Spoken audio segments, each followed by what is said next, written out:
I usually say hello, and then Doc say my introduction do what.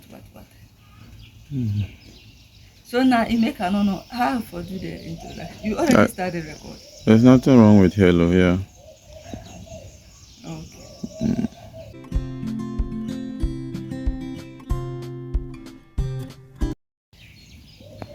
Hi, you are welcome to my channel. If this is your first time of stopping by, thank you very much for supporting and stopping by. If you're already a subscriber and you are always sharing, we appreciate your efforts that you are helping to build this channel up. So in today's video, we are going to be talking about infrastructure or things you will need in order to be able to start your cattle farm. So if you can see around me, we are in the farmhouse. Now, originally, this building was built for poultry, not for cattle. But then we changed and then we decided to do poultry. So that means that you don't actually need a building that looks like this. But if you also get a building that looks like this, you can still use it. You can always convert and then use it. So some of the things you would need.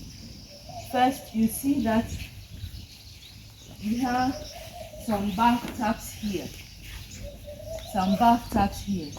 These are our drinkers or water troughs. You see some water in there, a lot of water, because cattle drink a lot of water a day. So these are our drinkers. When we first began, we got these ones because one, they are heavy, so the cattle cannot easily push them away. And then two, they are durable. So that's the reason why we got them. So when we first got them, we're using 2 for drinkers and then 2 for feed. But now we use this as our water trough or for our drinkers, and then we went and welded something else for our feeders. So this is the feeders. The reason why we brought this is because usually there are some cattle that are shy and there are some cattle that will be weak in the group. So when you have this, each cow has just one slot to put the head in. So it's difficult to push another cow because of these braces. With time, maybe I would make available the plan for this particular feeding trough. So you need a water trough, you need a feeding trough. You would also need a place to hang your salt lick. So this is a block of salt lick. You can see that it's been licked all over the place. We have them hanging to make it accessible to every cow. So you need a place for your salt lick. You would also need at least a pole or something to help the cattle be able to scratch themselves. Cattle actually love scratching themselves. So when you look here, you realize that on the pillar, it's getting dirty and part of it is chalked out. So you have to find a way to help the cattle scratch themselves. Sometimes the locals will use a pole, like a tree pole, and then you can also tie some brushes around it for the cattle to be able to scratch themselves. We are thinking of getting some of the brushes. When we do that, I will give you an update as to how it is done. Then you can see that as we are walking, it's like there's something on the ground, and that is rice chaff. This is called a bedding.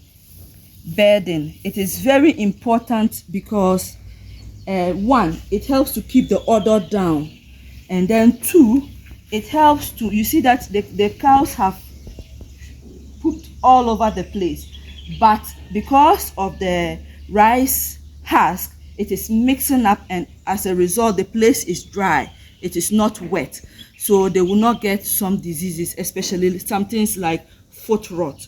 So that is the reason why we have the bedding.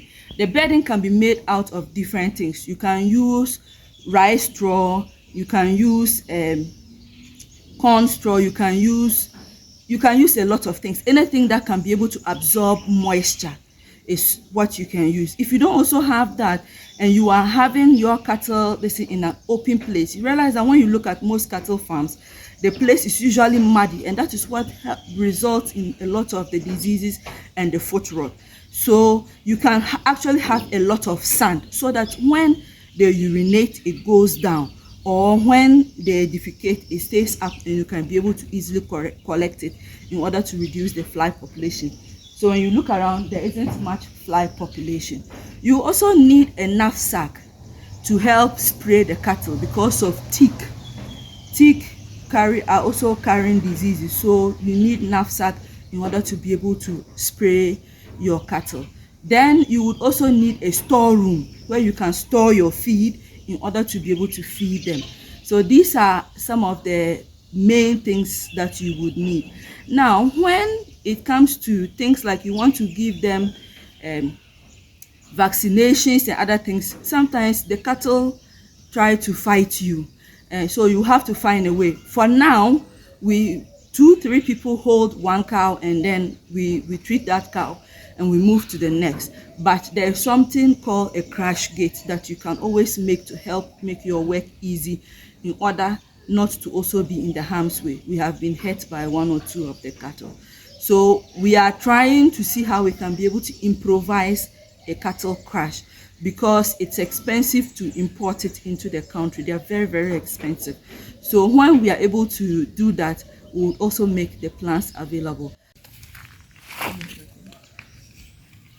Then you would also need a place to dispose of your waste.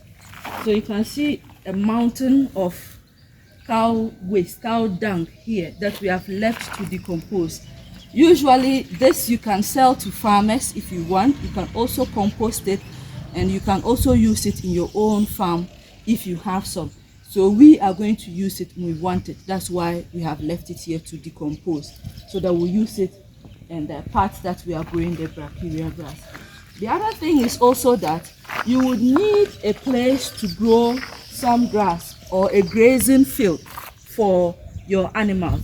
So because we are in an urban area, we just have about 1.5 plots that is used for growing the grass. If you are in a place where you cannot grow the grass, then that means that you have to look for where you can get constant feed, because the cattle eat up to 3% of their body weight. By feeding them fresh grass, it's going to probably eat up to 10 kilograms, and you know that they are not heavy. So you have to take all those things into consideration. Now, if you are also starting your farm and you don't have an elaborate structure like we have, and you want to keep your cattle in the open, cattle can be kept in the open. But you should note that if they are always having the sun beating them and rain beating them, they can also fall sick. They have things like cold and pneumonia that can also kill them. So at least you need a shed. If you don't have a shed, you should plant some shade trees where they can always go to relax and chew their cud. And so if you have a place like that and then you fence it, you can use wood fencing. You can use wood fencing like we have done here. But you should note that if you use wood fencing, the cattle will always try to escape in the very beginning until they get used to it.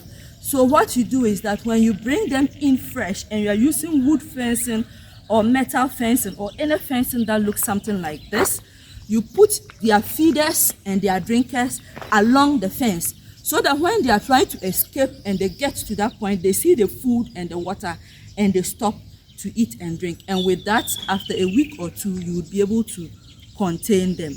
Now, if you also have a field like we have where we are growing the brachiaria grass, you have to find a way to store it, because then the grass will grow and you need to harvest and store. If not, you'll be wasting the whole thing.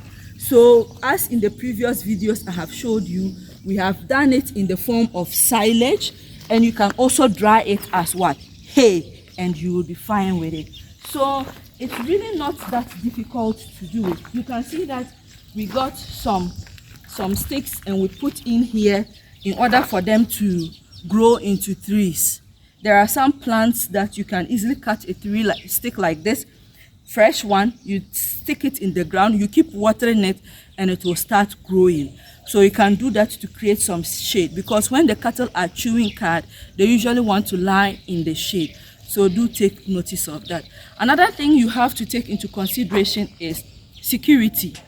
How you can be able to secure your animals, because we don't live in a fair world, so people can always try to break in or anything. So some of the things you can consider are security cameras, dogs. You can also consider geese.